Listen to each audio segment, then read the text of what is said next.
back to the Underground Mobcast episode 27. I am Leno Capo, here with me, my host, PJ Underground, or PJ Mask. Say hi. What's going on, everybody? Welcome back. We So we missed last week. Well, it was WrestleMania weekend, so, you know. And, for today, we're gonna, by the end of the stream, we're going to be doing a 7-question quiz. I was about to do 10, let's shorten it out. Maybe let's just do 7. But yeah, we have a long list here today. For this week, Stand and Deliver, WrestleMania, Ross, NXT, Dynamite, SmackDown. Even we're gonna talk about a little bit about Sakura Genesis. Oh yeah. But yeah, for the Q&A for this session is we're going to be answering both questions today. This one question: which WWE superstar do you think are solid contenders to dethrone Roman Reigns off the Undisputed WWE Universal Championship? So, Lando, I don't know about your thoughts here, but I feel like the storyline with Sami Zayn is not over yet. Yeah. I mean, it's clear as day, right, that they keep tying him into this stuff. I don't think that they would do that unintentionally. You know what I mean? I don't think it's a lack of creative. And when we talk about WrestleMania, I think we will be able to touch on it a little bit more. Mm-hmm. But I think people are being short-sighted right now. There's some big long-term storytelling ordeals going on here. It's either going Yeah. to be Sami Zayn or it's going to be Jey Uso. Okay. Well. That's my Well. opinion, at Yeah. least. Okay. Okay. Your opinion, but I'm just saying, I put this question down, as in, who are other WWE superstars out there that could beat Roman Reigns? Oh, just Like, if it were to yeah, be like a one-on-one situation, yeah, like Cody Rhodes, he had Roman Reigns. he did You know, indeed have Roman Reigns. Let's see, Brock Lesnar, Seth um, Rollins. Seth Rollins. Yep. What Shoot. about what about Solo Sokoa? I mean, possibly. I know that there's some speculation there right now, as well, or at least But yeah, from what I've been told, that is. let's see. Randy Orton. You think Randy could? I mean, he was supposed to last year, Randy was supposed to fight Roman SummerSlam, but then he had a back injury, Right. so they replaced him with Brock. I'm glad they did though, Yeah, because that would. had they not replaced him with Brock, we wouldn't have been able to see that incredible match with like the forklift and everything. Mm-hmm. Because that was awesome. That was when everybody was like, Triple H is finally back in control of creative. But yeah, let's see, what about Bobby Lashley? I don't know. I don't know if I see that happening, to be honest. I think Uh, hmm. realistically it could always happen. But Uh, it hasn't had his the who hasn't have a rematch for the Universal Championship? Drew McIntyre, I mean, Drew McIntyre, yeah, Seth but Rollins. I was thinking of Bray Wyatt Oh, yeah.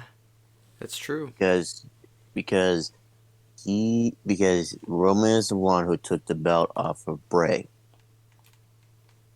Yeah, and then Bray left on a sabbatical. Hmm. But remember, it's a different character too. Yes. So those rules, I don't know if they really apply. But yeah, like okay, like Roman Reigns, he's almost to 1,000 days, really. So Yeah, I'm see, a bet, lot of people were unhappy with. yeah, a lot of people. I don't. We finally, we were getting to the build up to this whole, this whole match, and it just crumbled, like it just went downhill, really. Like we thought it was going to be Cody, but then that happened. That was like Cody was robbed, really. The thing is, so Cody, it would have been too predictable. And I think that's where people are being short sighted. If Hmm. Cody goes and wins at Mania, it's too predictable. He finishes the story, everyone sees it coming. Like, gee, I also saw this one video on Instagram where he,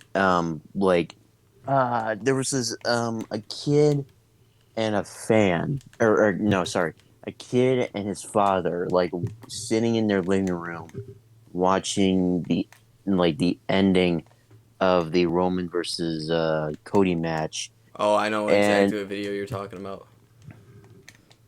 and um and like so yeah, the dad was rooting for Roman and the kid was rooting for Cody, and so yeah, towards the end up, 1, 2, 3, Roman wins.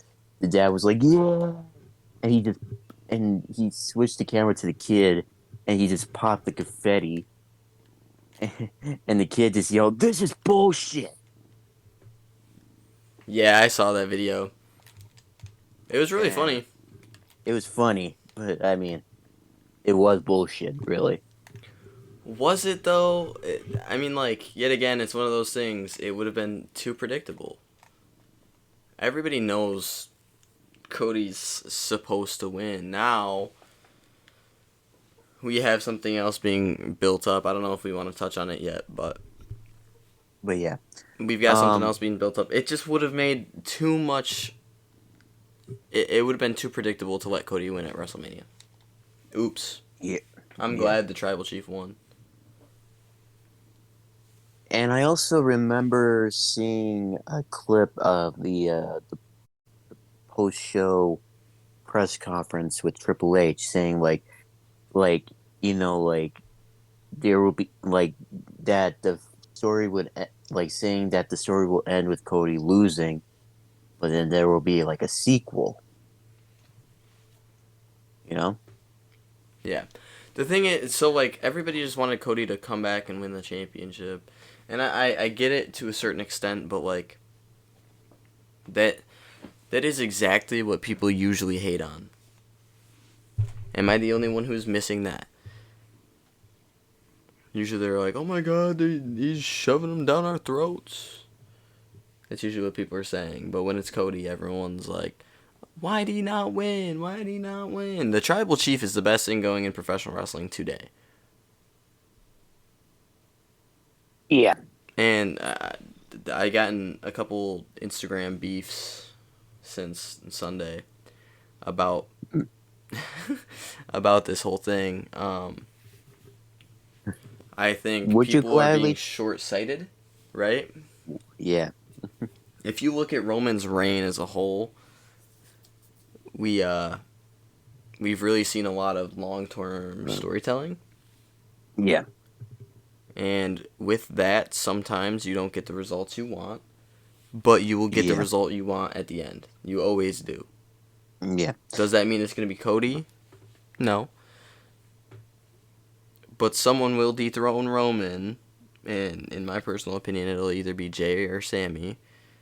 But when it happens, everyone's going to be elated because it's going to happen in perfect timing. Yeah.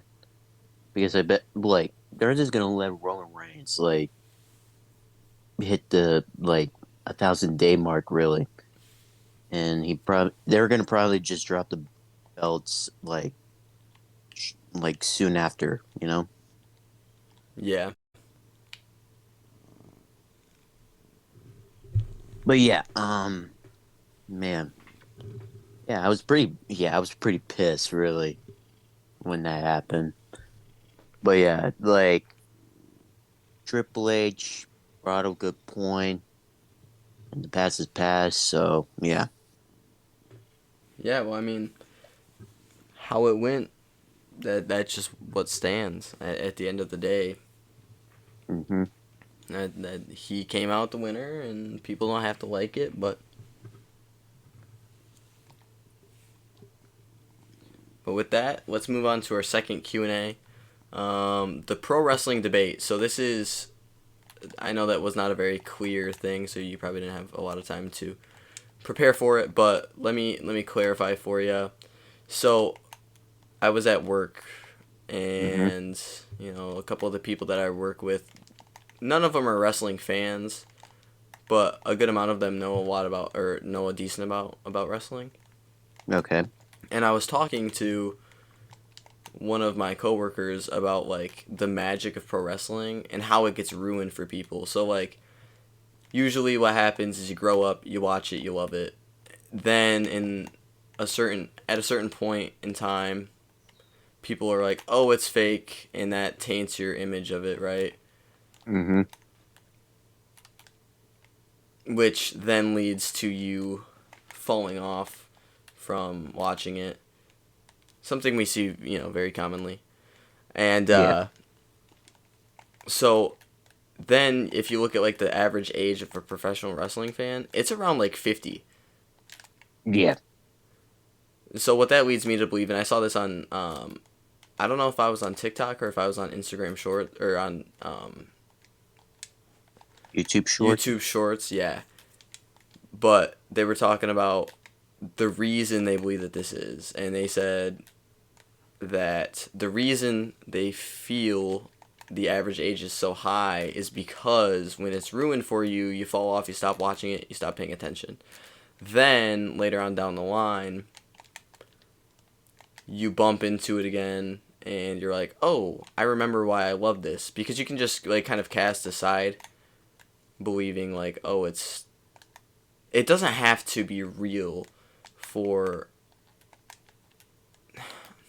I don't know. There's several things here that bother me. The terminology of fake and real bothers me because if you look at like Mm. boxing, a lot of the Yeah. guys in WWE take more damage throughout a match than Floyd Mayweather ever did in a boxing match. Yeah. I mean, realistically, Hmm. because Floyd could just sit back, right? But these Yeah. guys willingly, knowing that they're not going to win, not all of them obviously, but guys will go out there knowing that they're not going to win the match and throw their bodies on the line. I had this debate Yeah. with my buddy Meech. He was like, "Oh, well, wrestling's fake." To a certain extent, yes. It's predetermined, Yeah. but those bumps, I mean, I challenge anybody to get in there and take that willingly, much less, for a paycheck for 15 years.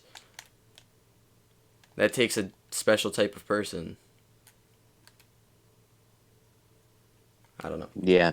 The terminology really, really, really does bother me though, because it's not. It's the work in and of itself, the microphone and the stuff that they say, the big spots and stuff like that. Like it's all planned out, yeah. But it is such an art form because unlike UFC, unlike boxing, you have to be more than just one dimensional. In UFC, Yeah. if you're just a good fighter, people are going to tune in to watch you fight. In like acting, if you are just a believable character, people are going to tune into your movie, your show, whatever to watch you perform. In Yeah. boxing, if you're just a good boxer, you don't have to have the mic skills. If you're just a good boxer, people are going to tune in. So, in WWE and professional wrestling as a whole, you have to be more than that because you have to have good mic skills. I mean, we talked about that in our episode where we discussed what makes good a good wrestler, right? Mm-hmm. A true all-around professional wrestler. You Yeah. have to be more than one-dimensional. Mm-hmm. So, I could argue that it takes more to be a professional wrestler than to be a boxer, an MMA fighter. Sure, MMA fighters over the career might take a little bit more damage or whatever, but it's also unexpected damage, right? Because like you can go into a fight like Conor McGregor, 15 seconds, it's over, you walk out unscathed. But if you walk in as a professional wrestler, people expect you to go out there and put on 10, 15, 20, 30, sometimes even 60-minute matches Yes.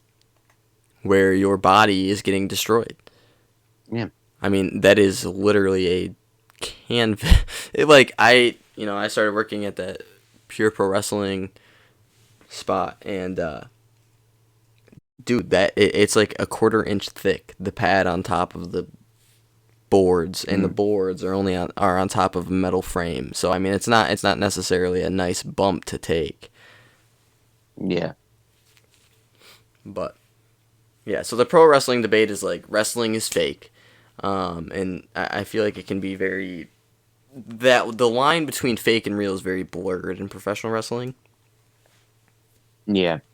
The hatred's not real, but you can say the same thing about like Conor McGregor in UFC. He's all talk on the mic, right? But then there's all these reports of him being like a whole different person once the cameras are off.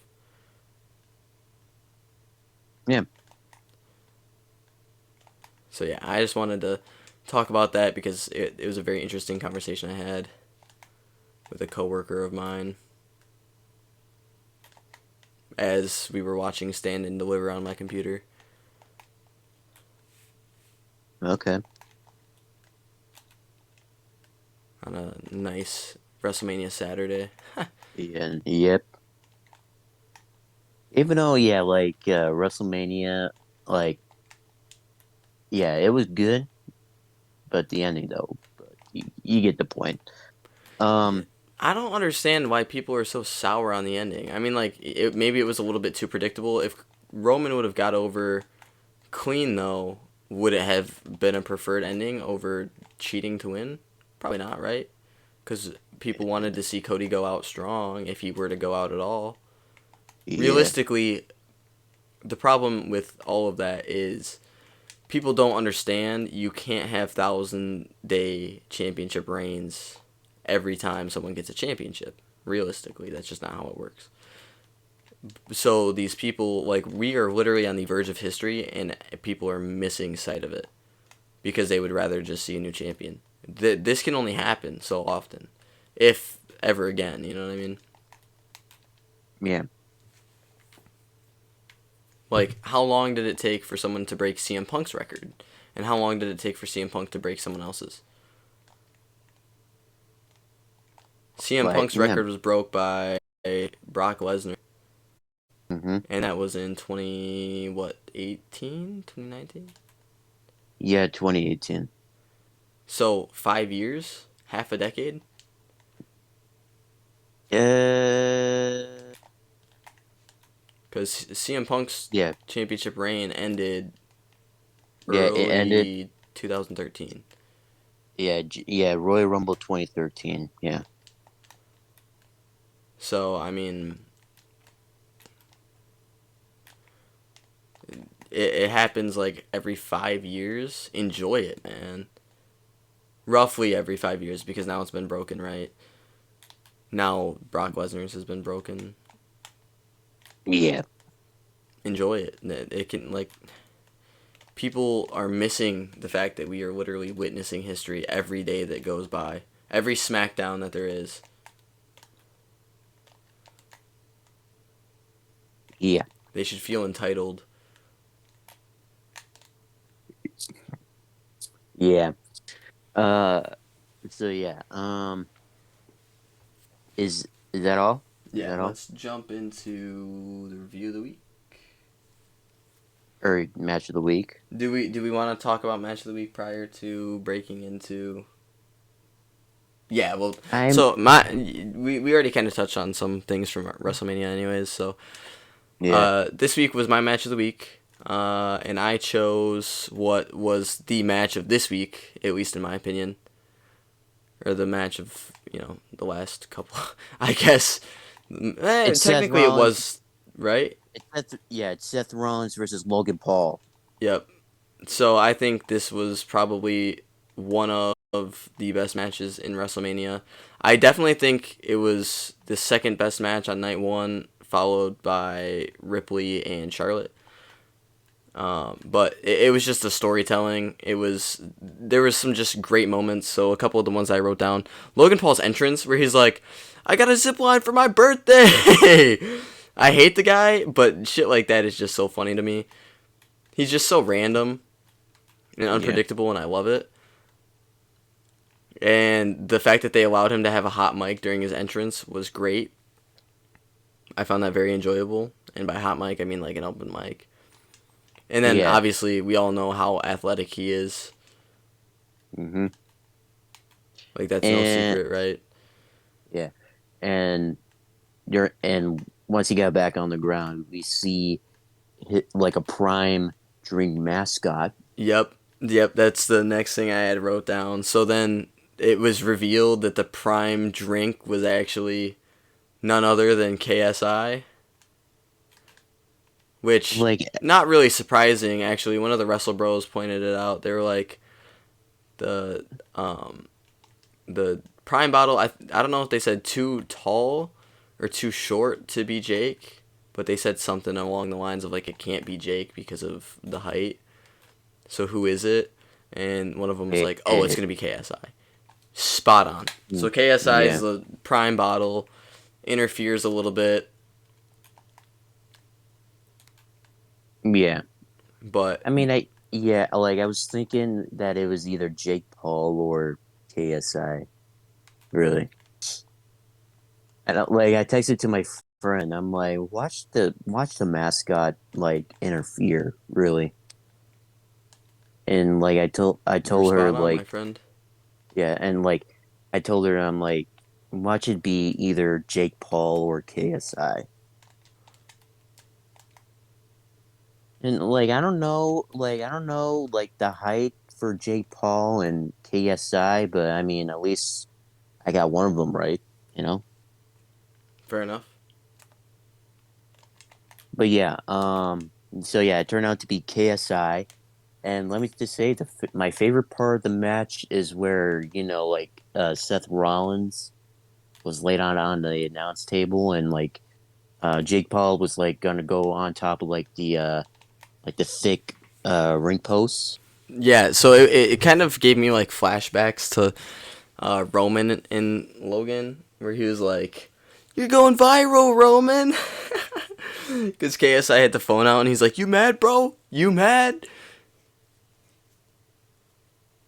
And well, that backfired because as KSI was holding the phone, like Seth Rollins just grabbed him and pull him onto the table, and then Jake Paul, he was like distracted, like he was drinking his prime You drink, keep calling him and Jake. or Logan, sorry, Logan. He yeah, he was like spitting his drink into the air. Like he was a bit distracted, and as soon as he jumped, he just realized, oh shit, it's you know. Yep, but it So was yeah, too that late. plan, yeah, too late, but it was good. Too late, but it was good. Good storytelling, man. That's one of hmm those. That's why I like that match so much because even though there was a pretty good build to the match as a whole, but I hmm mean it was semi lackluster in comparison to a couple other storylines. Yeah, But the in ring storytelling was so good that you cannot dismiss that match as one of, if not the best match at WrestleMania. yeah. What do you think I guess we'll talk to it when we get to WrestleMania, but Yeah, yeah, yeah, that was my match of the week. I just thought it was incredible. I'm glad they put Seth over. It was such a good choice because you can't have like as much as people want to say Roman is the face of the company. I don't necessarily believe that that's all that true. I think Seth holds a very important role in the company yeah. too. Mm-hmm. Yeah, yeah. Anyways, let's hop into breaking news real quick. Okay, breaking news. WWE announced that NXT Breaking Grounds pay-per-view event will be on Sunday, May 28th in Lowell, Massachusetts. Woo woo. Battleground. I'm glad. I think it's very interesting that they're using like all old WWE pay per view names. Yeah, like Vengeance, well, it's known as Vengeance Day now, Great but American Bash. Great American Bash, what else? What else did they use? Hmm. Oh, in your house. I mean, that kind of counts. I don't think yeah, they did it last year. Yeah, I think. Do they do in your house last year? Yes. Yes, they did. Okay. Yeah, so yeah, Vengeance Day, uh, in your house, Great American Bash. What else am I missing? Am I missing anything else? God, there's several of them. So they had Vengeance Day, In Your House, Halloween Havoc. Halloween Havoc, yes. Um, I don't know. I'd have to look at the all the PPV, but But yeah,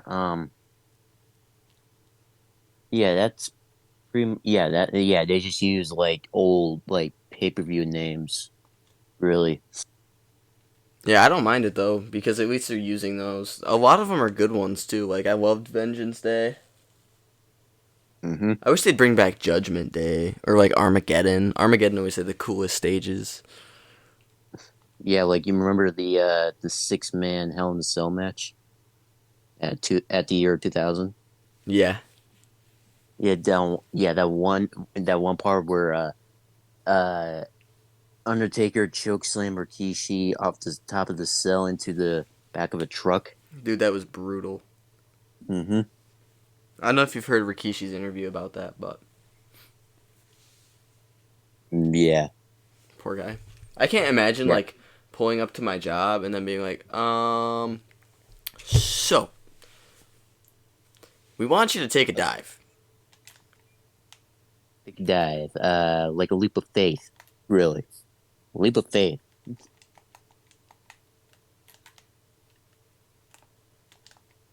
And shit, really. Well, yeah, I will probably shit my pants, really.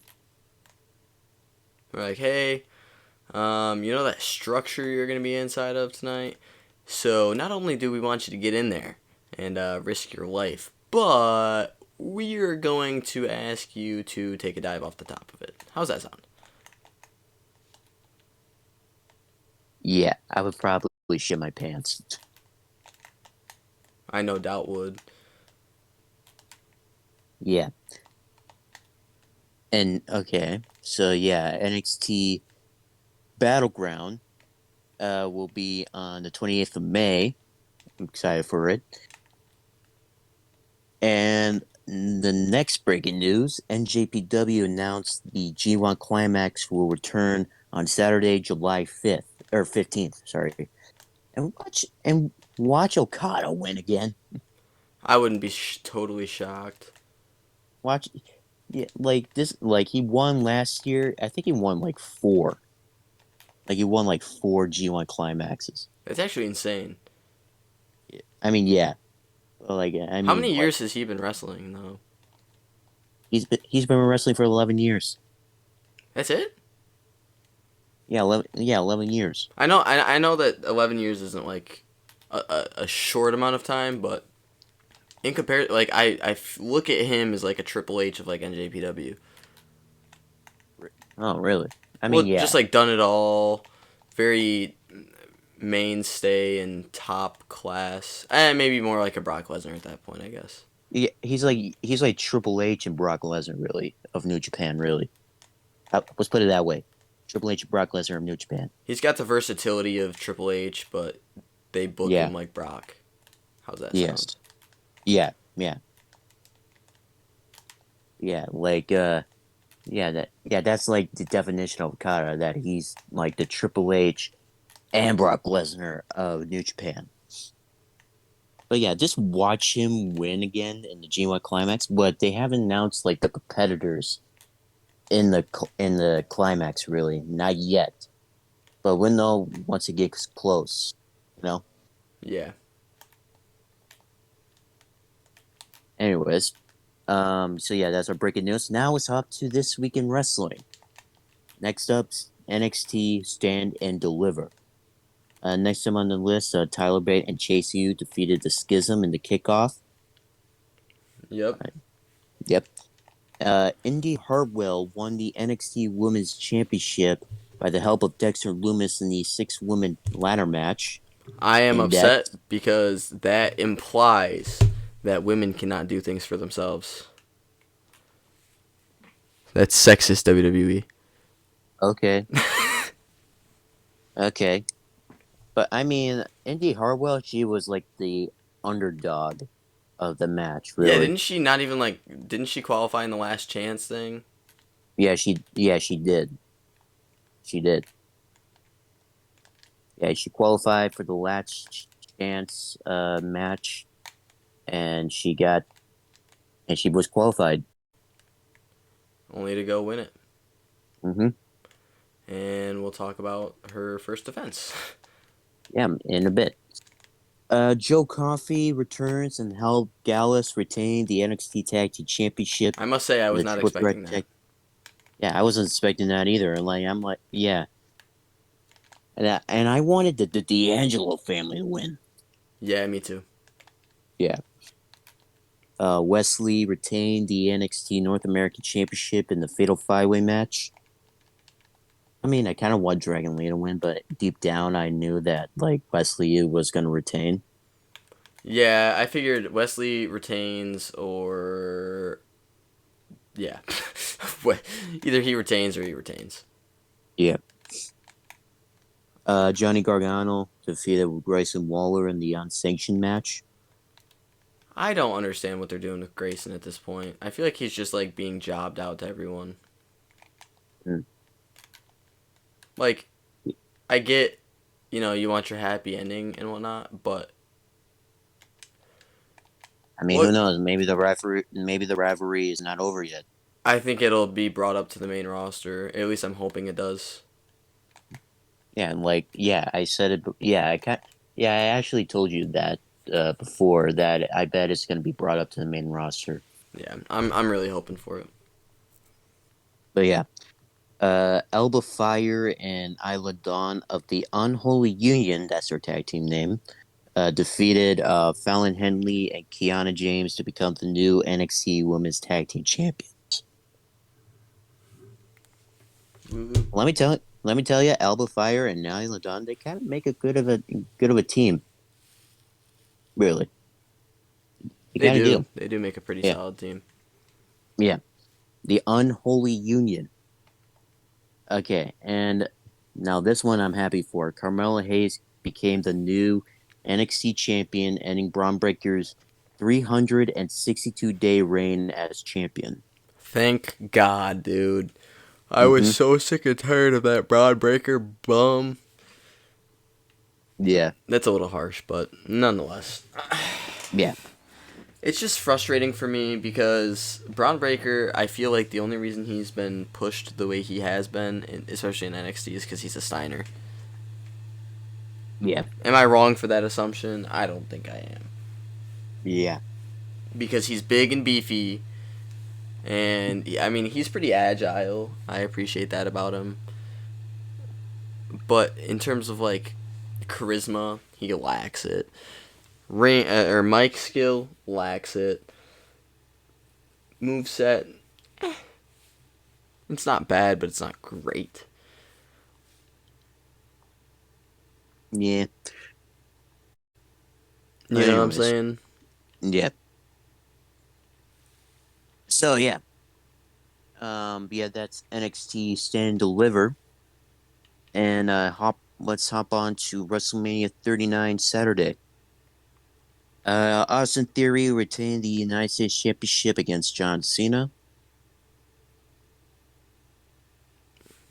I So honestly, let's talk about this match in detail a little bit. yes, Um, Very obvious ring rust yeah, from John. You know what I mean? yeah, Not to hate on him or anything, but just the reality of it. mm-hmm, And they really, really, really let what's his name carry it. Or God, I'm blanking. I don't know why. They really let Austin Theory carry the match. yeah, He was in control of it. John Cena got like his 4 or 5 moves in, and then subbed him technically, but yeah, what doesn't count officially doesn't count on the score on the records. So yeah. But yeah, yeah, like I mean, it was a good match to like open with. it was good, and of course, Austin Theory had to cheat. He hit John Cena with a low blow, and with the 8 count down, and one, two, And bit three, him twice. he bit him twice. I wasn't paying attention to the first one. Like the first one was like a bite to the ear, but the second one was like, when John Cena locked him in with the STF Bit him and on he the was like hand. bite, yeah, bit him on the hand. Yeah, like I saw that part. I didn't see the first one. But yeah. People were very excited for that match. I'm not gonna lie, it was very lackluster, but it was a good way to open the show. Hmm. But yeah, good match, really. Yep. It was a good match. Okay, next up, the Street Profits won the men's WrestleMania Showcase match. Did Let me you tell you, see anyone else winning? uh, I only saw like the Street Profits, really. Yeah, that's how I was. There's a couple guys at the watch party I was at, and they were like, "No way they won!" And I was like, "Dude, if you just watch the SmackDown prior, you can tell who's gonna win because what they'll do is they'll give them a really solid match before Mania, but they won't win it, Yes. especially in non-important matches." Hmm. So, I mean, it's awesome to an extent, but it makes it a little bit more predictable. Yes. That being said, Well, okay, yeah. that Seth match freaking was Rollins. incredible. I Yeah. just want to talk about that for a hot minute. Yeah. Seth freaking Rollins defeated Logan Paul. We kind of, even though, yes, this was like your match of the week, but we kind of discussed that. Yep. Uh, this is like the match of the night that nobody gives a fuck about. Becky Lynch, Lita, and Trish Stratus defeated Damage Control. Yeah, talk about ring rust. It was all there. Yeah. I'm not. I don't want to sit here and hate on it, but it honestly, it was just a shitty match. Of all the great matches that were on this card, especially night one, this one lacked. Yeah. And so next up, Rey Mysterio defeated Dominic Mysterio. Actually, let me just say, I got chills when Rey Mysterio was running and like what's it called? What's it called? I want to say I want to say like Eddie's car, really. But what's it called? The car that he was riding in with The Snoop Dogg, lowrider. Lowrider. Why? I couldn't think of the name. But yeah, once he came out with Eddie's music, I started getting chills, man. Yeah, it was a really dope moment. Hmm. But yeah, Rey Mysterio defeated Dominic Mysterio. There's not really much to And talk about in that match. They're setting up for Bad Bunny and Rey Mysterio at WrestleMania Backlash. it's just Backlash. It's not WrestleMania Backlash. Okay, but we know damn well. I'm just saying, good thing Triple H he like shortened it out, bring Yeah, back the that is original true. name. He did shorten it out, and that's a good thing.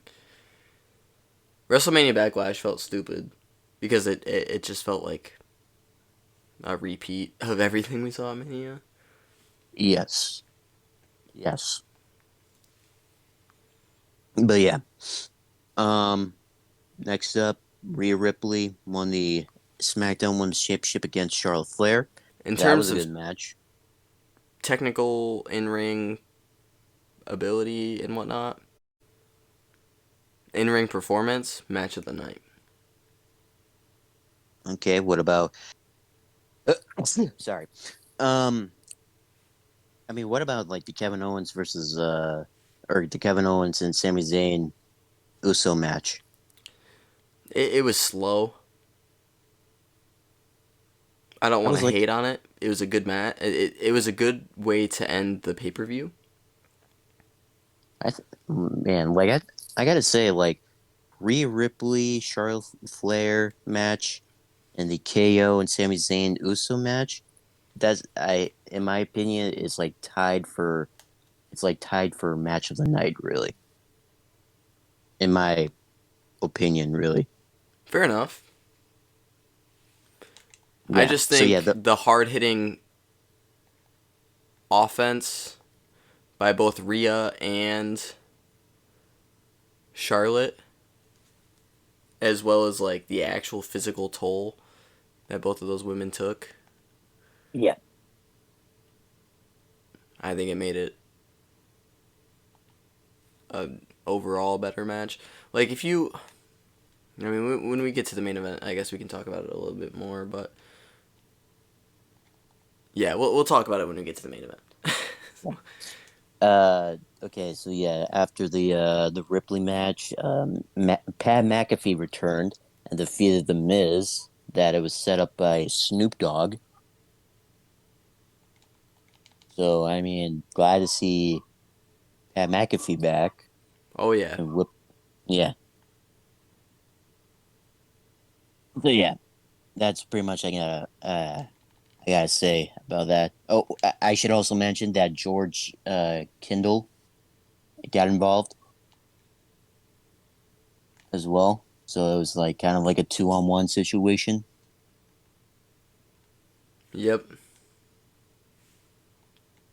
So yeah, a punter and a tight end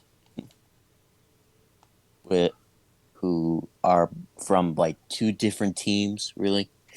But yeah, it was good. Okay, and well, Kevin Owens and Sami Zayn. Kevin Owens, Sami Zayn ended the Usos' 622-day reign as undisputed WWE Tag Team Champions. So And this match, it until Kevin stepped in, it felt really slow. mm, Am I wrong for saying that? The ending was great, like but like like, like like define slow, really. so Like if you define. go and you look at,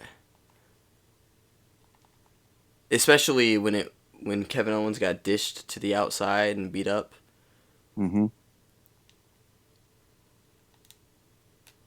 they Yep. Jay was just sitting there like slapping Sammy for like 3 minutes. Mm-hmm. And for me, I mean like entertaining to an extent, but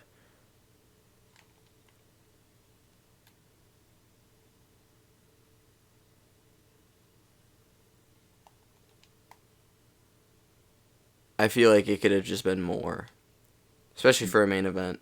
Rhea and Charlotte very well could have been in the main event. In fact, Ric Flair said that they were doing a disservice. Yeah. So like you rather like you rather have like what I'm hearing is like you'd rather have like Charlotte Flair and Rhea Ripley in the main event instead of like the tag team match, right? I feel like one made more sense than the other, though. Hmm. Realistically, right? Like if you look at storyline versus storyline, one was built up really well, and one not so much. Yes. And that's very unfortunate because had Charlotte and Rhea got the build up that they deserved, then it would have been main event. And I feel like it was a very last minute call too Hmm. to put the Usos as the main, Yes. which yet again I'm not upset about. I feel like it just makes more sense overall. Hmm.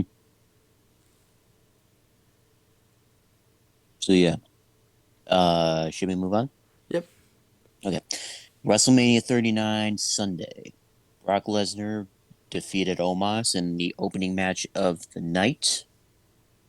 Let me just tell you, like Omos was mostly kicking Brock's ass, really. Like Brock Lesnar only got like three German suplexes on Omos and then hits him with an F5 to end the match. Yep. That match was everything I expected it to be, and by everything I expected it to be, I mean absolutely and utterly awful. Yeah. And Ronda Rousey and Shayna Baszler won the women's WrestleMania Showcase match. Won the matches of that night. Nobody didn't give a shit about, or nobody gives a shit about. Yep.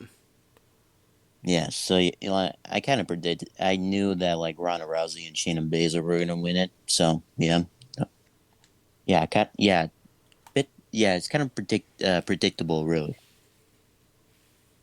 And the next match, Gunther defeated Drew McIntyre and Sheamus in his ninth successful defense for the Intercontinental Championship. Like, yeah, I was kind of rooting for Sheamus, but yeah, deep down, I knew that Gunther was gonna retain. People were complaining But, about that too. They were like, "Oh, it was Sheamus's moment." How the fuck do you expect to like, build up a good champion if you just give it away like that? Sheamus will have his time, trust.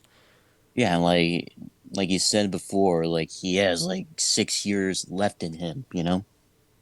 Yeah. Because he said like that in 2028 he'll retire.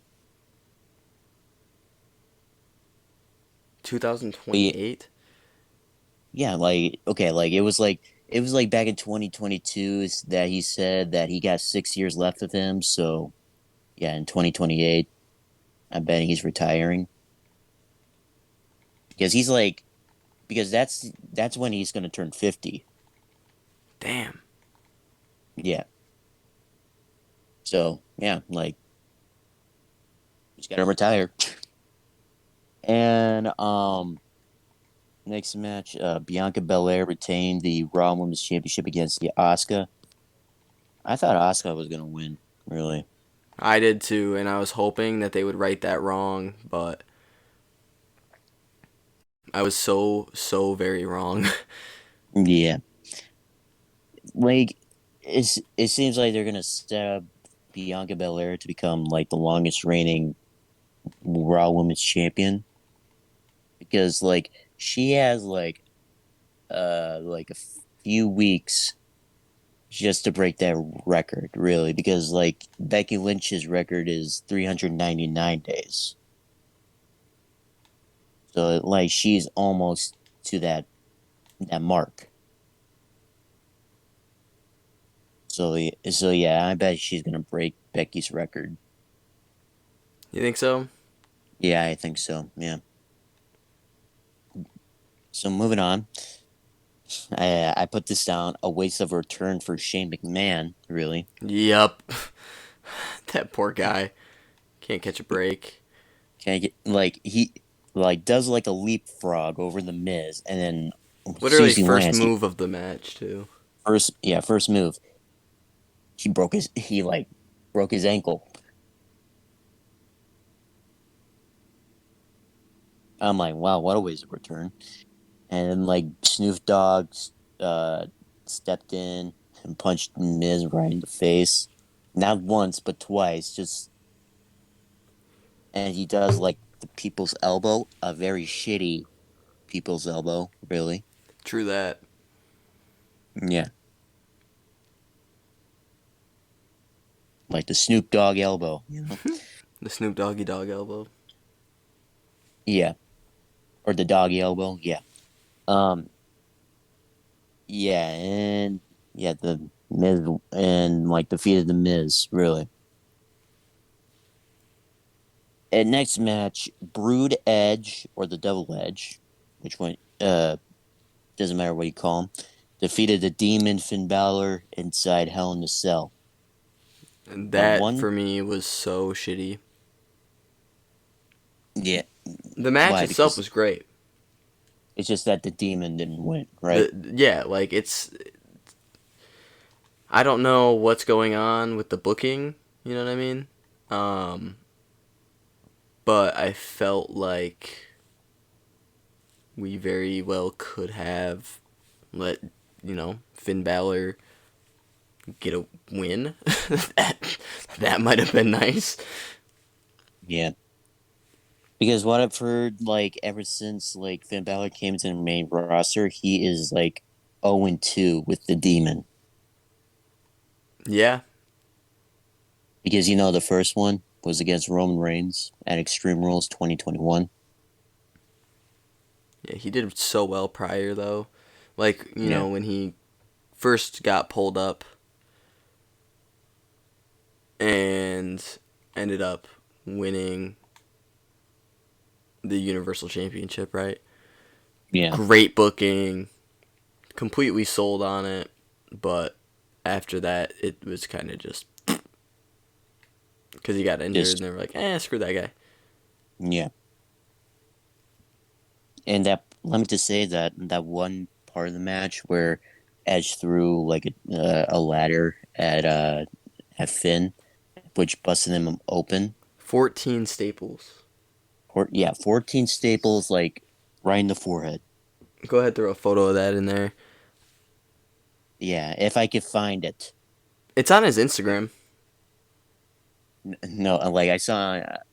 Wait, is it on Instagram? Like I saw this one. I can't tell if it was either Twitter or Instagram that it got taken down because of like violence. Really. That doesn't really shock me. But yeah, I mean, it got taken down. But I mean, I don't know which social media platform. But yeah, it got taken down. I'll try my best just to find it. But yeah, he ended up getting 14 stables in on his head from that ladder shot. It was brutal. It Hmm. was brutal. I was very upset though that they like turned the camera away. I mean, yeah. I mean, that's kind of like football, like it's like football. You remember like what's his name? Uh, he plays for the Buffalo Bills. All of a sudden, he collapsed in the field. Oh, The camera. Demar Hamlin. Demar, yeah, Demar Hamlin. Yes. Um, yeah. They had to switch the cameras away. Really. That's one thing. You know what I mean? I guess that's like, to me at least, that makes more sense. Hmm. But it, I thought we were moving away from the TV, the PG, right? Blood is Yeah. something that, especially in the fighting realm, very, Yeah. very common to see somebody get opened up. Yes. And as someone who thoroughly enjoys like MMA and stuff like that, it's part of the fun of it. Hmm. I was just a little upset that they would just be like, we Yeah. can, we don't want them to see this. I mean, Like their kids are watching. They can't see this. like it's just blood. Yeah, it's It just tends to be blood. a more common thing than you might think. if if you see a wrestler like snap his ankle in half, then yes, you might want to turn the camera away. Right. But really Like though, what like happened to Homeboy. God, what's yeah, his name? You know who I'm talking about. who Dante Martin? Dante Martin. Yes, dude, that was brutal. Yeah, I didn't want to like. Yeah, I didn't want to look that back really. I didn't watch it when it happened live, but I saw the video of it and I was like, oh, Yeah, it was gruesome. Cue yeah. Dante Martin clip. I'm just playing. Don't No, throw that no, in there. fuck that, fuck that. No, no, no, no, no. Anyways, next match. Yes. Okay, the main event of all of WrestleMania. Roman Reigns defeated Cody Rhodes. I put dot dot dot. I want to cry. Yeah.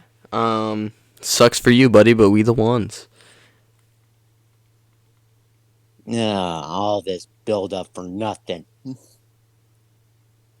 But yeah, but like I said before, the past is past, really. Okay, now we can jump into Raw. Um, Brock Lesnar. Hold on. Brock Lesnar decided to team up with Cody Rhodes against Roman Reigns and Solo Sikoa. Now we were FaceTiming, by the way, and I asked Parker, um, when was the last time that Brock Lesnar was in a tag team match? Like It's been a minute, man. a little over 2 decades. Yeah. Because like I told him that he was in a tag team with like Shelton Benjamin over at OVW. But I don't know, like I don't remember if I see or saw like a tag team match with Brock Lesnar when he was in WWE back in like 2002 all the way to 2004. Like I don't think I have really. Like I mean, like I said, like he used to be in a tag team with Shelton Benjamin over in the OVW, and they were like OVW tag team champions. But yeah, like and being seeing Brock Lesnar in a tag team match with Cody Rhodes, I'm like, okay, I think I this will be good. And then, again, next up, Austin Theory defeated Rey Mysterio by the help of Dominic Mysterio, Yep. and Bad Bunny punched Dominic. Then Damian Priest attacked Bad Bunny, This is and they're doing a decent job setting up for. yeah, setting up for it. Like Damian Priest and Bad Bunny, they're like friends in real life, and they're also Damian Priest was the they're, one who brought Bad Bunny into WWE. yeah, yeah, he did, and there were tag team partners that WrestleMania was it 30, no, 37, yeah, 37, is where it was Damian Priest and Bad Bunny versus The Miz and John Morrison. Mm. Yeah, and I like how like Bad Bunny delivered the Destroyer on John Morrison on the outside. I like to call it the Bunny Destroyer. I mean, it has a ring to it, don't you think? Oh, it has a ring to it. I'll tell you that much. Yeah, the Bunny Destroyer. Yeah, that's his official finishing move.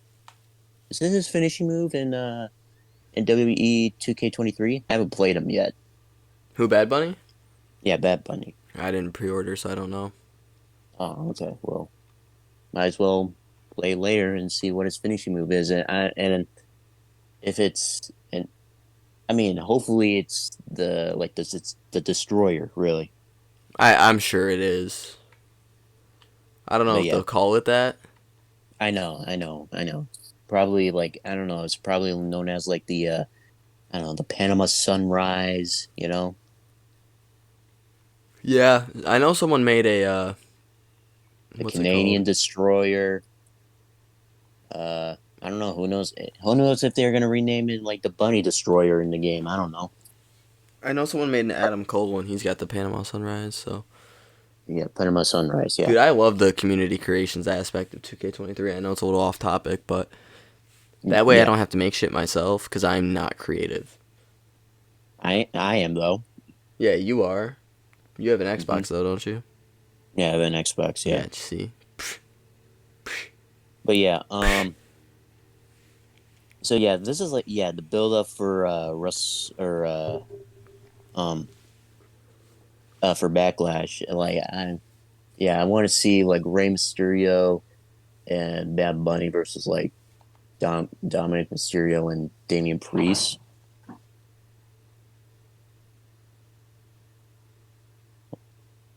Hold on, give me a second. I'm like writing down something down, and yeah, I'm all for that really. Me too. It'll be a good match one way or another. I'm not too hot on Dom as an in-ring character, but Hmm. as a actual character, he's hilarious. So people are like, And "Oh my god, he's so annoying." yeah, Yeah. Yeah. yeah,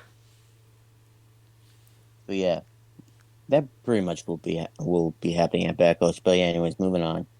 Kevin Owens and Sami Zayn defeated the Street Profits. Their first match after they won the undisputed tag team championships. I thought this was going to be like a tag team championship match, but apparently not. It was just a regular tag team match or non-title tag team match. See, I thought it was for the titles. Yeah, I mean they won at WrestleMania. Why not give them a title match? Because you But know they're not going to win it one way or another. yeah, true. I Okay, mean, now next. So realistically, yeah, right? yeah. Okay, Seth freaking Rollins celebrated with the WWE Universe while they were singing his song. Like, yeah, he didn't like say a word, just let the audience sing his song while he's just standing in the middle of the ring with open arms. Whoa. Whoa, whoa. Okay, Seth Rollins is moving on. definitely the hottest thing in professional wrestling. Yep, The drip god. the drip guy, the mach- he's a revolutionary. He is a visionary. He is Seth freaking Rollins. Do you like my Anyways, moving glasses on. I sent you? Oh yeah, Yeah, I they wish look I still had more. that photo. I might still have that photo. You can cut that in. Was that glasses like unisex? Really? No, they were my mom's. Yeah, I was like saying, are they? They're a bit more feminine. No Yeah, offense. they were my mom's, but I thought they looked dope. So Oh, but yeah, yeah, I was like, are they a bit feminine? But yeah, one thing you need to know about me, Lando, is I'm kind of flamboyant. okay, good to know, man. Good to know. I enjoy funny things, and Okay, most of those funny things come at the expense of being flamboyant. So yeah. Anyways, moving on. Bobby Lashley and Bronson Reed feud coming soon. You know, because we saw backstage like Bobby Lashley was being interviewed, saying that he won, that he's glad or no honored to win the Andre the Giant Memorial Battle Royal, and he was pretty bummed that he didn't get the chance to compete at WrestleMania, and then Bronson Reed uh, just stepped in and like confronted him while he was being interviewed. So it's more, and besides, they were the only two or the last two in that battle royal on SmackDown, and Bobby Lashley eliminated Bronson Reed. So yeah, we probably going to see a feud between these two soon. yay, more Bobby Lashley TV time. Woo. Yeah, I but at I can't least be we the only finally, one who hates him, right? I don't know, or just tired of him. I don't know. I'm just letting this slide really with Bobby Lashley. And I mean, good thing they're pushing Bronson Reed. You know, I think they're pushing Bronson Reed to to like the main event guys, you Yeah, know? good thing they're not just gonna cut the guy again. Yeah. And and then shortly after that confrontation, Mustafa Ali stepped in and like he stepped in and like Bobby Lashley didn't listen to his words and had a match with Mustafa, and he defeated Mustafa like in like a 2 minute match. But like, what do you think of like Mustafa's like character right now? Like his gimmick being all positive Ali, you know? It's cheesy. Cheat, like yeah, I don't know. like I I don't really mean, have anything positive to say about it. Get it? Because positive Ali.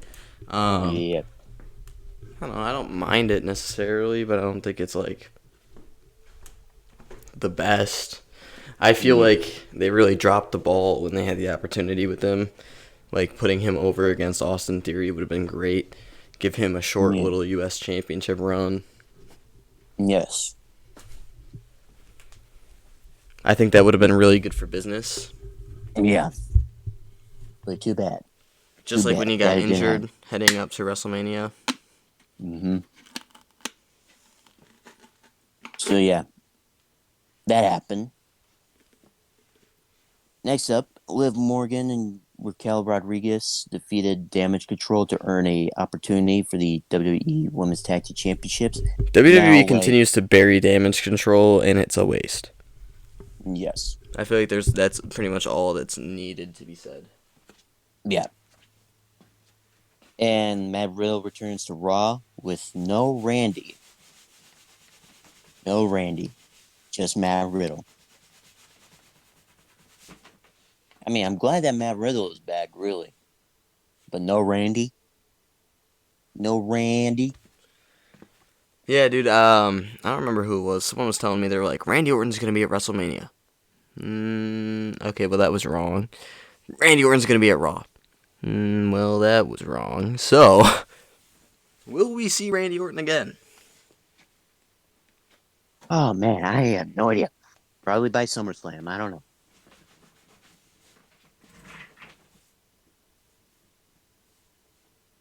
So moving on. Brock Lesnar attacked Cody Rhodes before their tag team match. Why? Why did Brock Lesnar attack Cody Rhodes? That is the question. I don't know, but everyone is talking about like, oh, it's just like Rock versus Cena, WrestleMania 28 aftermath. Dude, these people are so soft now.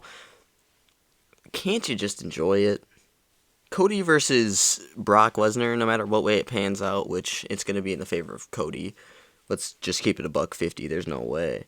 This Um, is this is kind of like maybe like a Seth Rollins versus Brock Lesnar type of thing, you know? right. It's just something to like gap fill. Yeah,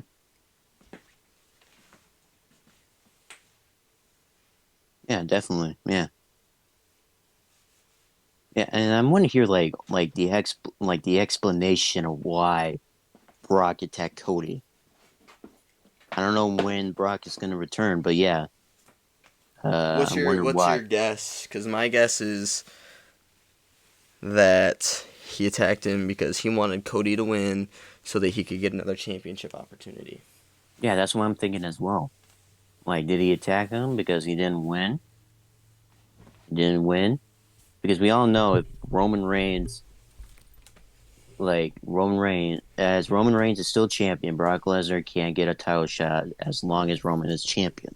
The only person who's upset about that is Brock Lesnar. LOL. Yes, yes.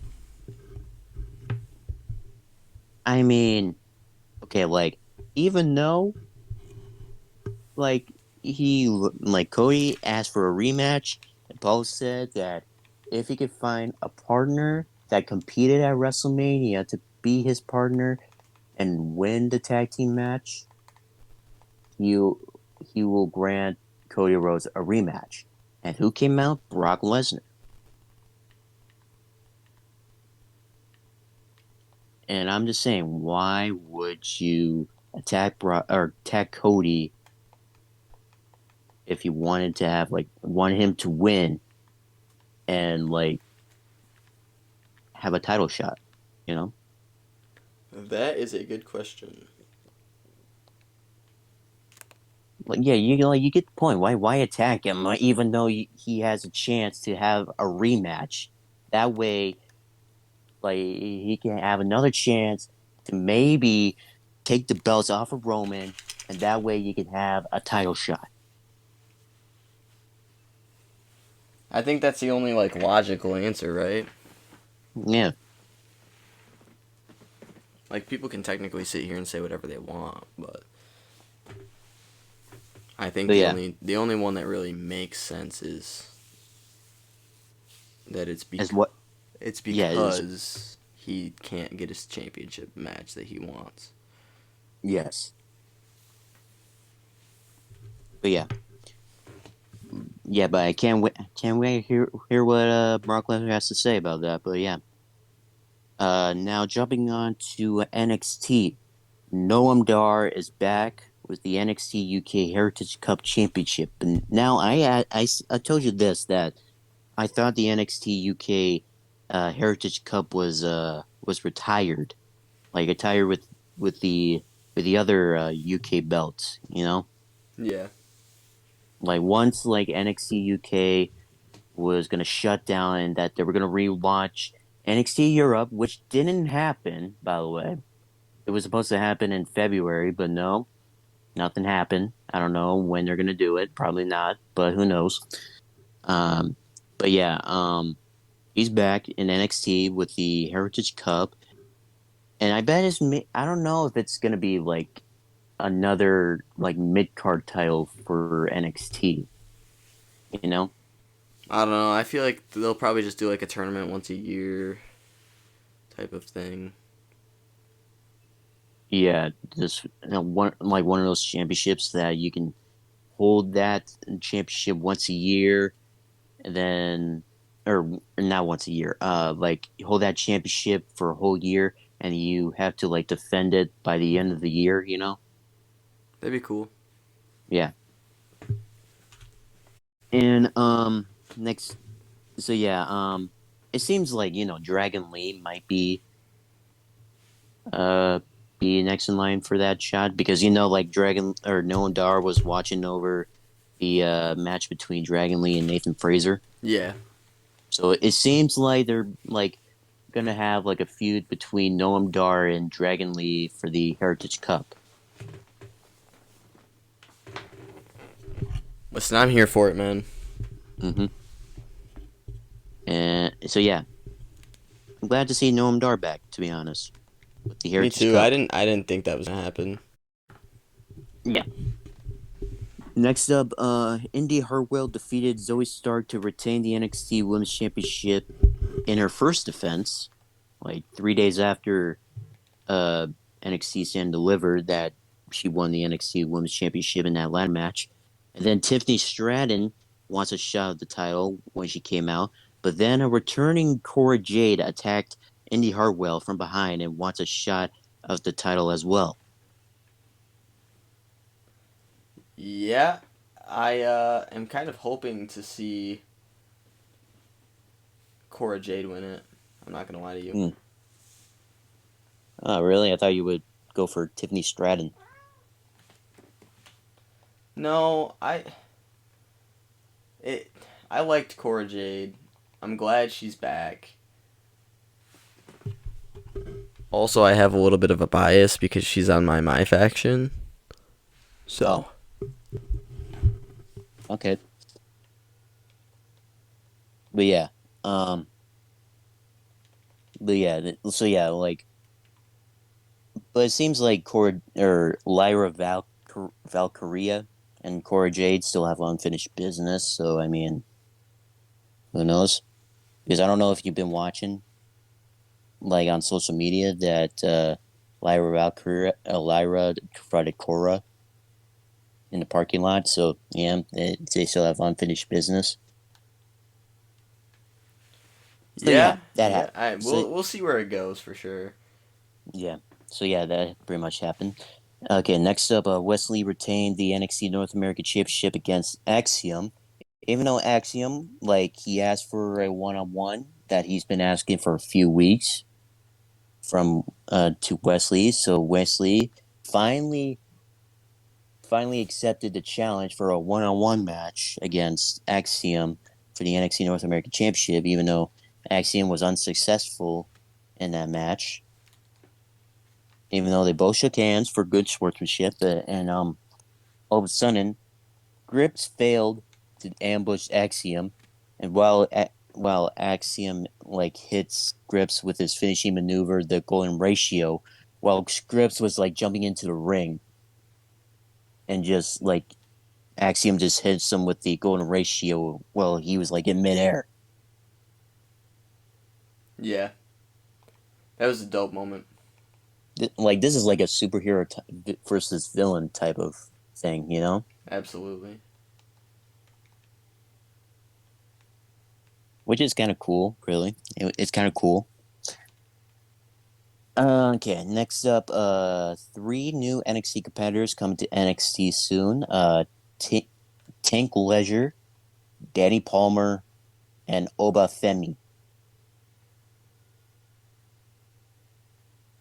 Even though all three of them, I kind of saw them wrestle on NXT Level Up.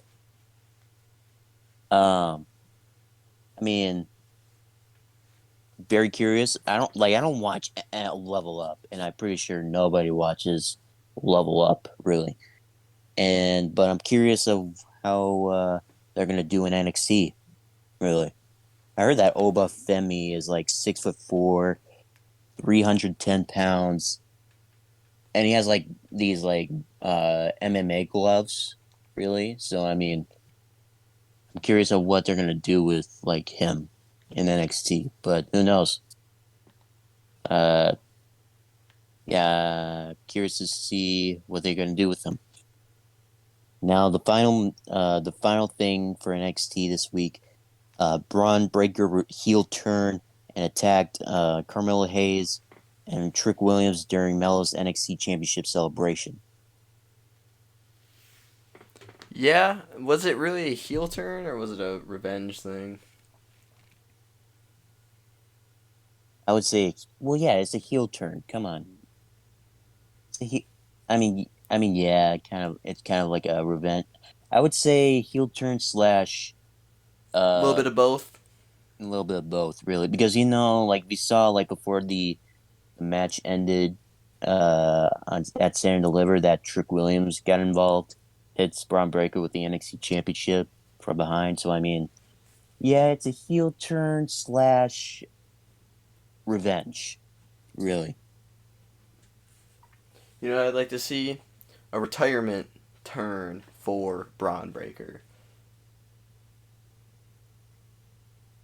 Yeah, God, I'm such a hater. you are such a hater. I'm okay, I'm not a fan of Braun Breaker really, but I just don't care about him as well. But I'm just saying, man, you are really a hater. I'm not a fan of him, man. I never have been. Probably never will be. Hmm. Okay, fair enough. Um, But yeah, I like yeah, the Carmelo Hayes and Trick Williams face turn. I like to see that. I like to see that really. So yeah, that's it for NXT this week. Now let's hop into Dynamite. Now the first one on this list, Jay White is all elite, and him and Robinson. I was about to say Jay Robinson, but Juice Robinson attack Ricky Starks. But Jay White, he came out with with the Bullet Club intro and then with his theme music. Hey, So I'm man. saying, I'm just glad to see Jay White. mm-hmm. But I'm just saying, is he still the leader of Bullet Club? Very well could be. I'm gonna get that in a bit. I'm gonna get that in a bit. Okay, just save it, just save it for a bit. Okay. Okay, I'm gonna get that in a bit because I think I think I know what's gonna happen. Just hear me out in a bit. Uh, Okay, now next up, next week, Chris Jericho versus Keith Lee. I want to see that match. The House of Black defeated Best Friends to retain the AEW World Trios Championship. If they would have pulled Uh, it off of them to put it on Best Friends, I would have been pissed. yeah. And next up, Christian Cage and Luchasaurus are back together. Mm. Yep. Jamie Hayter successfully retained the AEW Women's World Championship against Riho. And MJF Day. Now, like, I mean, and then, like, we got MJF singing Pennies from Heaven by Louis Prima, who's an Italian American singer. Oh my God, Jesus. Like, oh man. Like, okay, I had to listen to this. Not too fond, huh? Oh, yeah. Like, yeah, I know. I heard the Louis Prima song, okay? Again, yeah, I'm like, oh God. So, yeah, that happened. Sammy Guevara defeated Commander from AAA in a good match, actually. It was a good match. Like Commander, he's kind of like Grand Metal League. Like he's like the king of the ropes, really. Every Know time what you I say mean? Commander, I think of Commander Z's. Okay, Commander with the K. How about that? That works. Yeah, Commander with the K. Might still think of him, but it is what it is.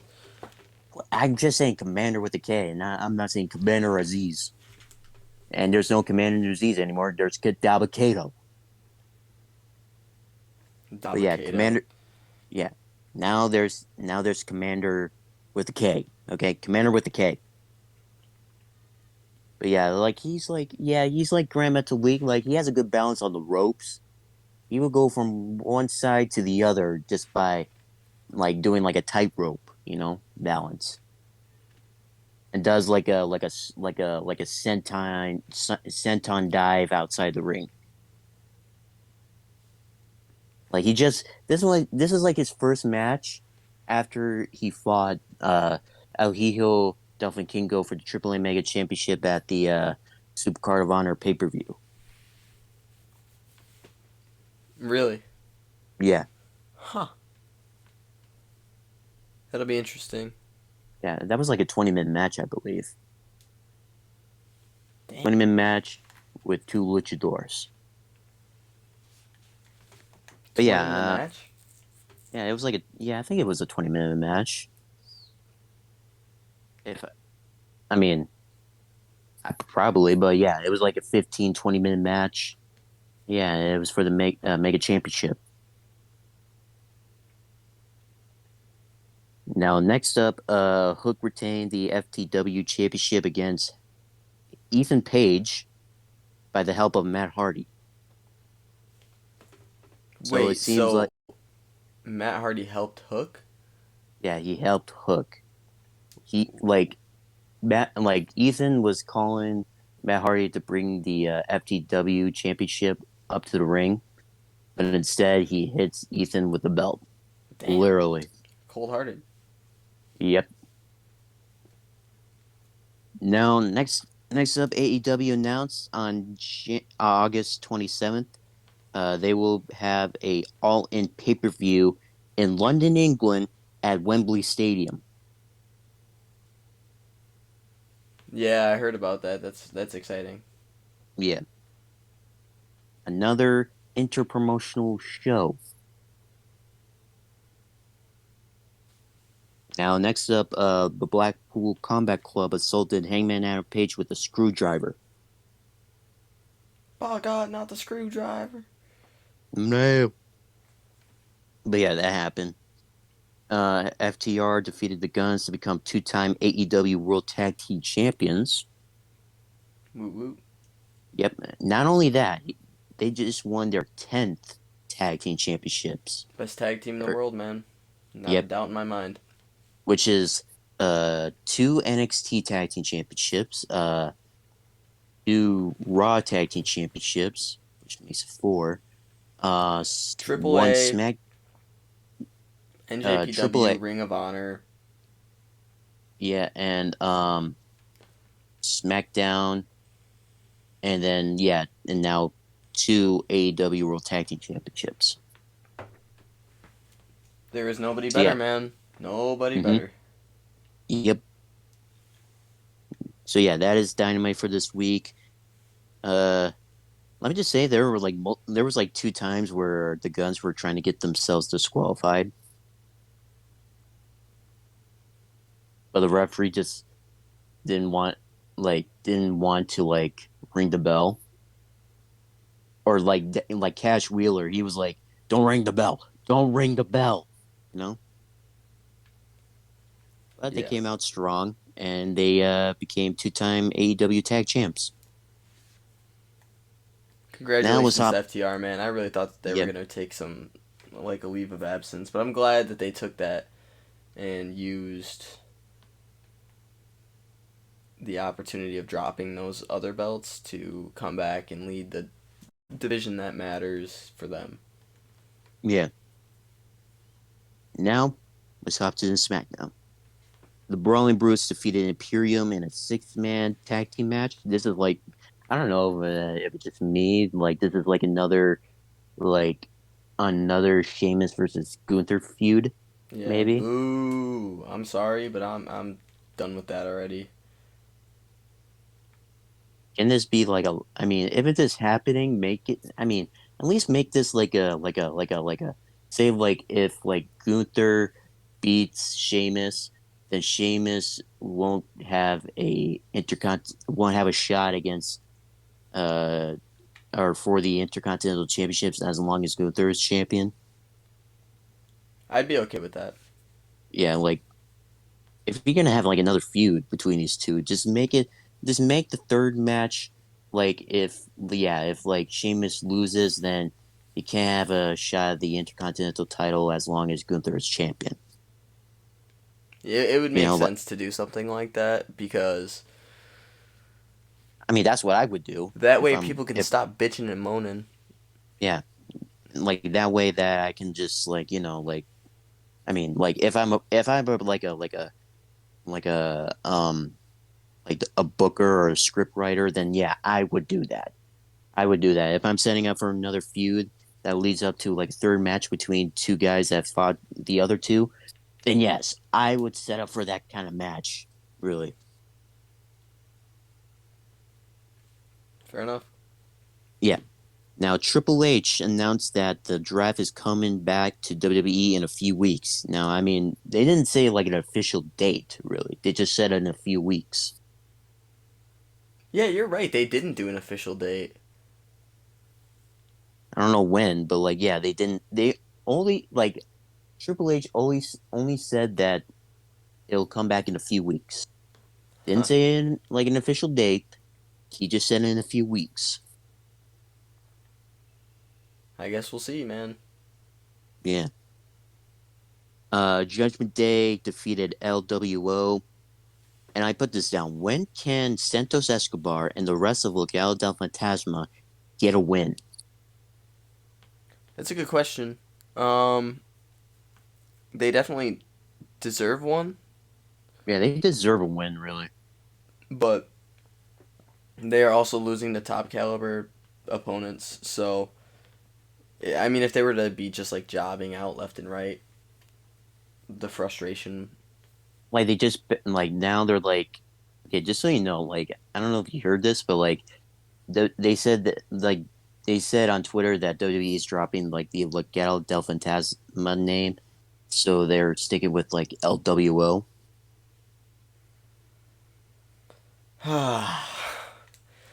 Now that I'm not too sure how I feel about, but I don't know, but like I don't know, but like yeah, I don't know how to feel about that, but like that's just a name that's been like sticking with them since NXT, you know. yeah, I guess we'll But see, anyway, man. They'll probably go back to Legado del Fantasma at some point. yeah, and at some point, yeah, but now it's mostly LWO, Latino World Order. Yeah, And next up, Shinsuke Nakamura returns to SmackDown next week. Whoop whoop. Yep. Thank God. Hopefully he comes back and does something good. If not, don't bring him back. Yeah. Solo Sikoa attacked Kevin Owens backstage. Hurt his leg. Yeah, hurt his leg. And then Jey Uso defeated Sami Zayn by the help of Solo Sikoa, hitting Sami Zayn with the Samoan Spike.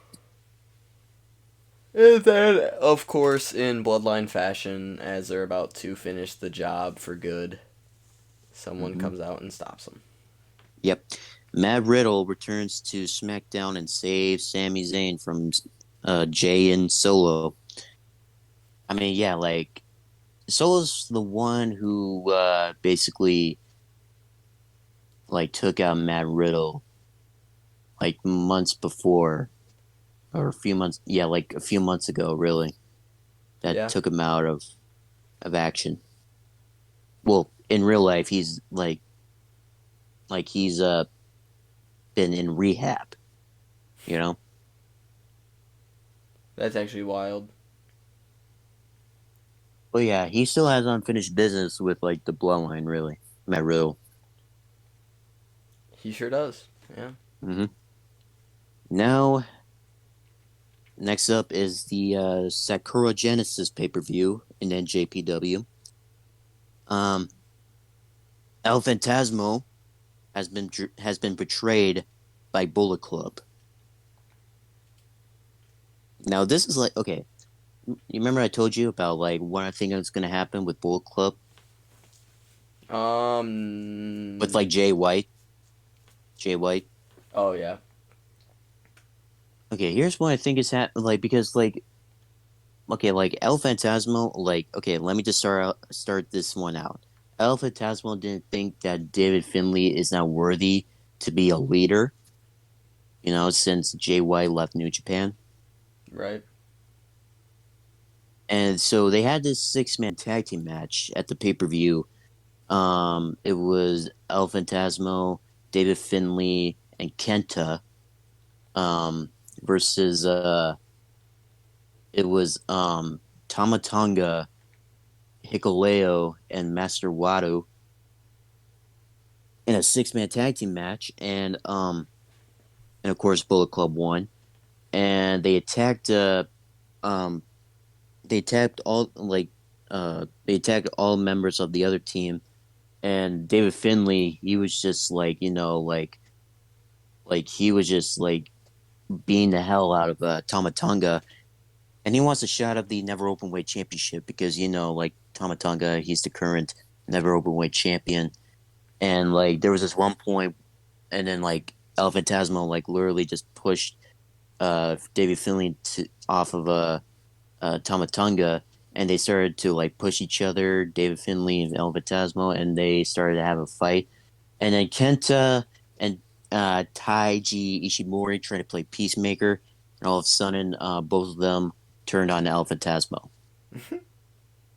Nice. Nice.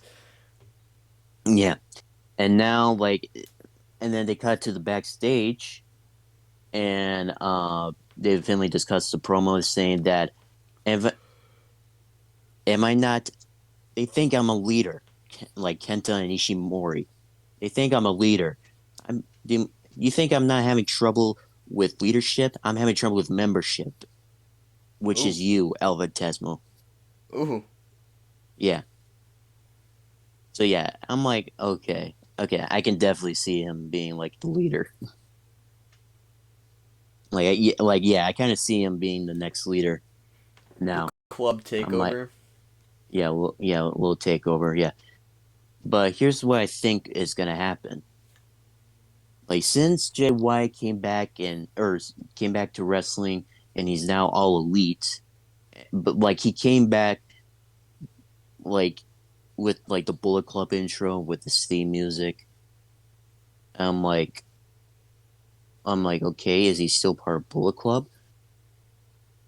And like he could also, and here's the thing: after they betrayed El Phantasmo, like they cut to backstage. he even not only mentioned about El Fantasma, but he also mentioned about Jay White, saying that Jay White still thinks he's still the leader of Bullet Club. So here's what I'm thinking is going to happen. That there's going to be, well, it's obviously going to be like a Bullet Club Civil War happening again. You think so? Forbidden Door. Forbidden Door. That'd be dope. Yeah, Forbidden Door. That's what I'm thinking. That's going to happen. A little Forbidden Door war with, like, well, I'm going to say half of like Bullet Club and another other half of Bullet Club, you know? I'm all for it, man. So yeah, that's what I think is going to happen. So yeah, that's my take on it. Next up, Mercedes Monet defeated AZM and Hazuki in her first defense for the IWGP Women's Championship, by the way, and she won. Makes sense. Yeah, yeah, Can't ever, with all that hype up, can't ever drop it immediately. yeah. Next up, Aussie Opens, Kyle Fletcher and Mark Davis from United Empire defeated Bishamans, Hiroki Goto and Yoshihashi from Chaos to become the new IWGP Heavyweight Tag Team Champions. Now, like Goto and Yoshihashi, like they defeated Fletcher and Davis all the way back to the World Tag League in the finals. So yeah, this is kind of a bit of a build up, really. A bit of a build up. Aussie Open and Bushiman. So yeah, and to be honest, I'm all for Aussie Open to be the new IWGP Tag Team Champions. I don't see why not, man. Like, not only They are incredibly Aussie Open, talented. yeah, not only Aussie Open is like tag team champion in the United Empire, but there's also TJP and Francesco Akira. They're known as like Catch 2 and 2, and they're still the IWGP Junior Heavyweight Tag Team Champions. And they're almost to being a third and second longest reigning IWGP Junior Heavyweight Tag Team Champions. Damn. So yeah, I'm all for that. And I kind of want to make them. I hope. Let me rephrase that. I hope they beat the record for being the longest reigning IWGP Junior Heavyweight Tag Team Champions, because the record right now is 348 days. Really? So yeah, yeah.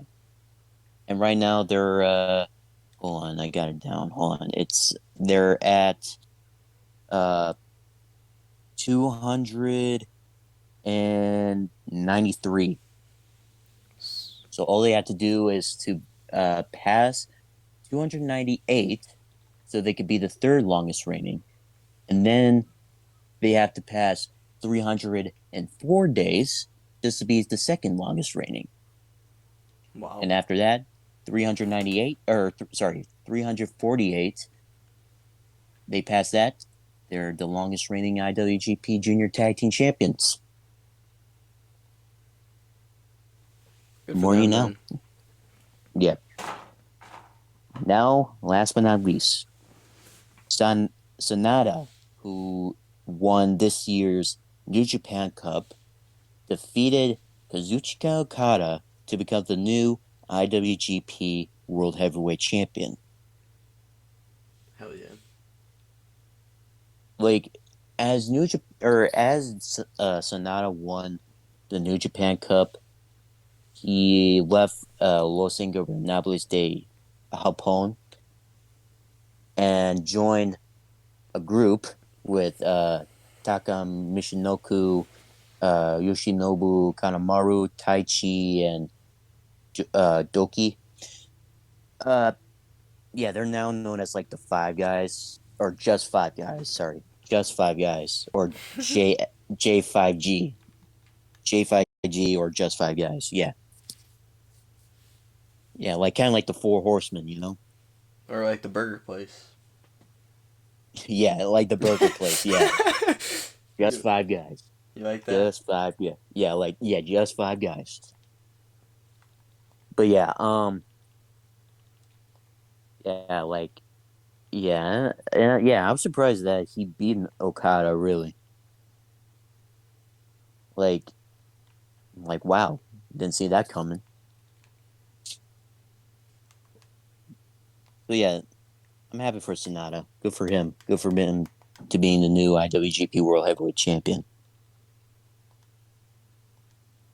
Now for the next one, I put this down: NWA 312, which is a pay per view, by the way, and 312 is like the area code for Chicago, by the way. 312. Yeah, 312. Yes. 312 mob. Yep. I mean, we're not from Chicago, but you get. Anyways, I put this down that I only put it down like the NWA World Women's Television Championship. Let me just say, I did not expect that the championship would be a trophy. Really. Oh, I'm gonna send you a picture of the trophy that that a wrestler by the name of Kenzie Page won in the finals and became the first ever World Women's Television Champion. Oh yeah, I just got the buzz. Yep, Yes, sir. yep. And just to let you know, I was kind of waiting to see what the championship looks like, and I didn't expect to be a trophy. So I'm like, okay, how am I supposed to make this in WWE 2K23? So here's what I did. I did a bit of some photo editing with the original NWA World Television Championship, the men's one, Mm-hmm. and I changed like the upper banner from television to women's television, and I kind of changed it up a bit, did some filtering, and I did this. Hold on. So if you look at that, really, if you look closely, you can see that I can Oh, put it. that's sick. Yeah. So yeah, I'll put both of those pictures on the screen, like the original, uh, the trophy version, and then the belt that I made in WWE 2K23. I'll put that in the stream. Um, so yeah, that pretty much happened. That the championship is actually a trophy. I was expecting it to be a belt, but so yeah, that's what I did for WWE 2K23, just turning it into a belt, really, just by changing a banner and just changing the plate colors to like black and white. Fair enough. Yeah. So yeah, that is it for this week in wrestling. Now let's hop into the trivia. Are you ready? I am ready. Okay, and three, two, one, and start. Who is the first WWE superstar to pin Roman Reigns for a championship? A. Cody Rhodes. B. Jey Uso. C. Goldust, or D. Sheamus? Ooh. Okay, so I know it was Shield when they had the tag team championships. Mm-hmm. I'm gonna say Gold. God.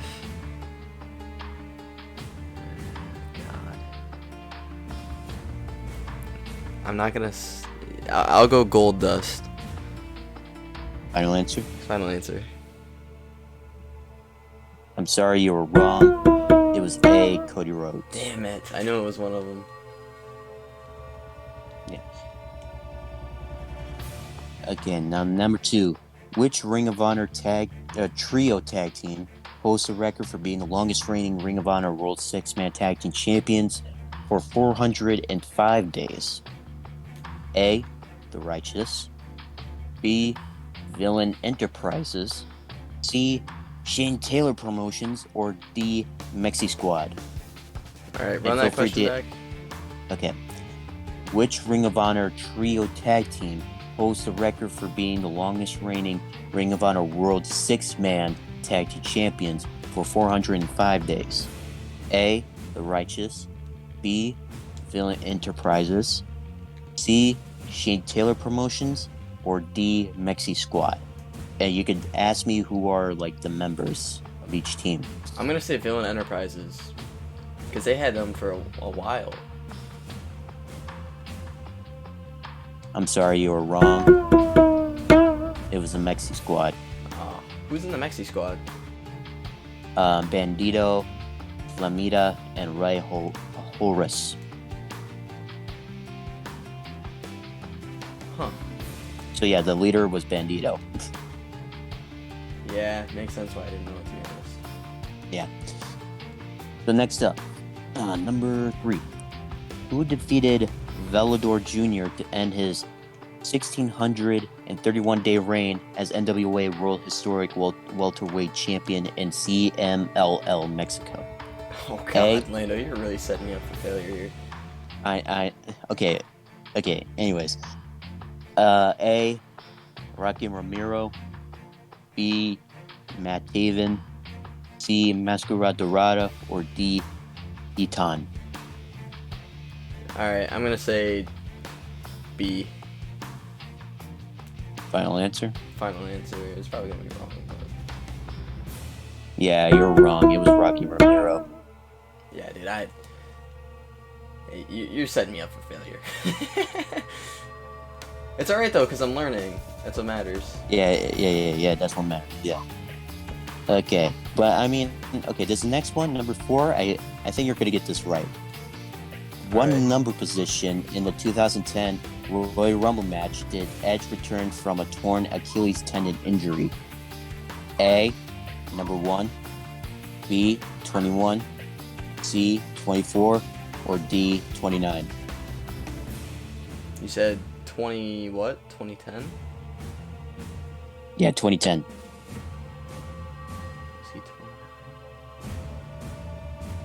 Okay, A is off because I know he didn't enter number 1. He was in the 20s. Mm-hmm. But was it 21, 24, or 29? Okay. Let me use my cross off one answer.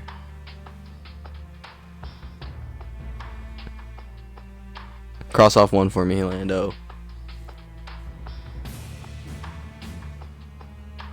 Okay, it's not 21. Okay, number 24. Final answer. I really thought you were going to get this right. It's 29. Today, man. Yeah, you are off. Ah, man. You're 0 for 4. No Wendy's sponsorships today. Yeah, I don't know. Okay. Next up, number 5. Which two Okay, now this is A, B, and C, and you have to, and there's like 2 correct answers. Okay. Okay. So you can either get a half a point, or if you get 2 of them right, you get a whole point. All right. Okay. Which two championships did Rob Van Dam unify when he defeated Jeff Hardy in a ladder match? Oh, I know in an this episode one. of Raw. European 2002? and Intercontinental. Hell, I don't have to say the answers. Yeah, you're correct. Yeah, I knew that one. That was easy. A was Intercontinental, B was European, and C was Hardcore. So yeah, you got both of them right. Yeah, so the story behind that one and why I know that. So I was a really big Jeff Hardy mark, just like every kid was, right? Yeah. So I actually saw that match. It wasn't like recently. It was quite a long while back, but I remember it because it intrigued me so much. I don't know. There's just something about those two guys. They had a lot of chemistry.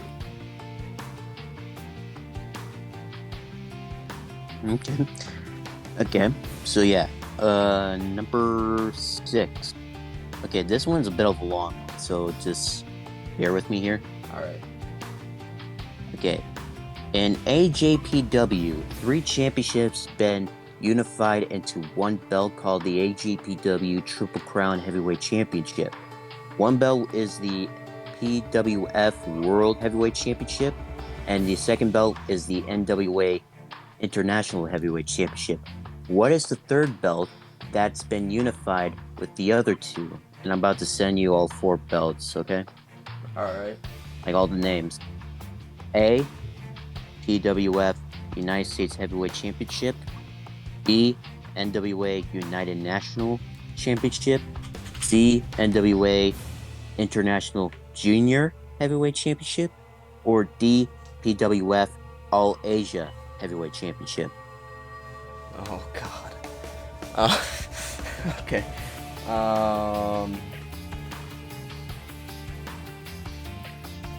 God, I'm probably gonna get torn up in the comments for this one.